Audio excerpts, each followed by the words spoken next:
Hello, I'm Ambassador at Large for International Religious Freedom, Sam Brownback. It's great to join you. I'm thrilled you're gathering today as part of Hardwired's celebration of religious freedom, both internationally and here at home. I'm sorry I couldn't join you in person, but know here at the State Department we appreciate the work that Hardwired does around the world promoting religious freedom. Every day I have the privilege of working to advance this American principle, this human principle, this global principle of religious freedom.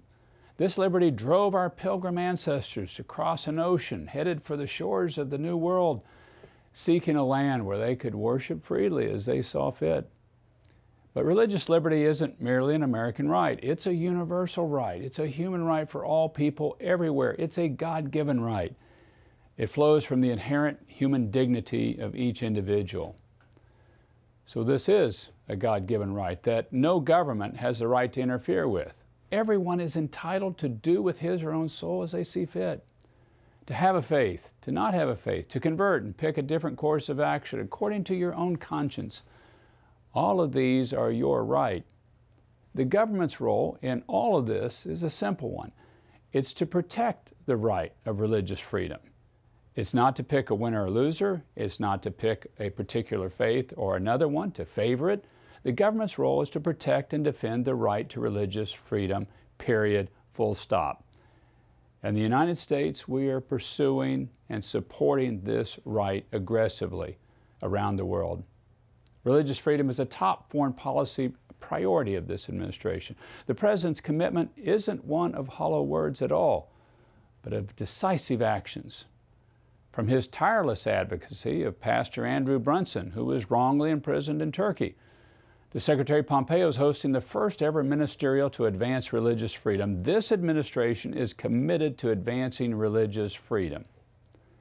Over the summer, Pew reported that more than 80% of the world's populations live in countries with significant restrictions on religious freedom.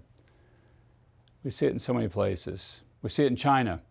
We're seeing what the Vice President Pence recently called, quote, a new wave of persecution crashing down on Chinese Christians and Buddhists and Muslims and Falun Gong and others. We see it in Iran, where authorities continue to jail, harass, and abuse Baha'is, Christians, and others on account of their faith and refuse to recognize Christian converts. Sadly, this is only a sampling. Violations and abuses are happening all over the world, and we must and we will press against them. Instead of more persecution, more discrimination, and more restrictions, we firmly believe that the gates of religious freedom should and will fly open around the world, that the Iron Curtain holding religious freedom out should come down and let religious freedom flourish.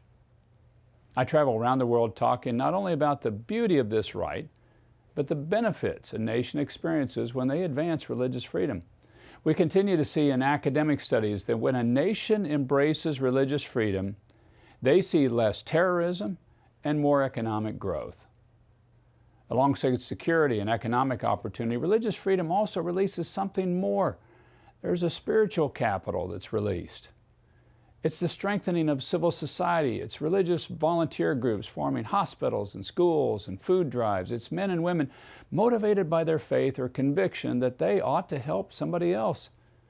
And that changes the face of a nation, one soul at a time. As Americans, we should recognize this story because it's clearly ours. Our forefathers came to this new world seeking the liberty to practice their faith free from persecution. Our founding fathers built a government to protect that newfound religious freedom. For generations now, we have lived in a prosperous and safe land. We want that hope for our brothers and sisters around the world. So today, the United States is seeking more partnerships with people who share our vision of the importance of religious freedom to a society. We need civil society groups and religious leaders and other governments to come together looking for ways we can promote and defend religious freedom. To be even more direct, we need you. We need you to know and to advocate for religious freedom. We need you to equip and engage. We need you to love others, to care for them, and to protect and to respect their rights. We cannot afford to fail. As we celebrate and reflect this 20th anniversary of the International Religious Freedom Act, I'm a little nostalgic myself. When the bill originally passed in 1998, I was in the U.S. Senate and I was a proud sponsor of the legislation. The thinking at the time was that the foreign policy establishment wasn't really engaged on this topic in a substantive way. We needed to do more to elevate it as an issue and prioritize it. Not for any particular faiths, but for people of all belief systems and those who claim none. The IRF Act did just that. In the 20 years since the Act was signed, we have made significant progress, but many challenges remain. It's not enough that government is engaged. We need religious freedom to become a mainstream issue in our cultures. Long-term change can't happen without an engaged citizenry and without changing a culture. Sustainable change can't happen without committed government engagement. We need you. We need both. We need your faith in action to move the world to not just tolerance of differences. That's just too low of a bar. We must move to a place where all genuinely care for one another, respect one another, love one another, no matter our differences. You must help us get there. Defending religious freedom is a great task. It's a noble task. If successful, more people around the world will experience a burst of freedom they've never known. A freedom that will yield great improvements for humanity and an expanding atmosphere of peace and prosperity everywhere. Religious freedom is in our collective DNA as Americans. Now let's share it with the rest of the world.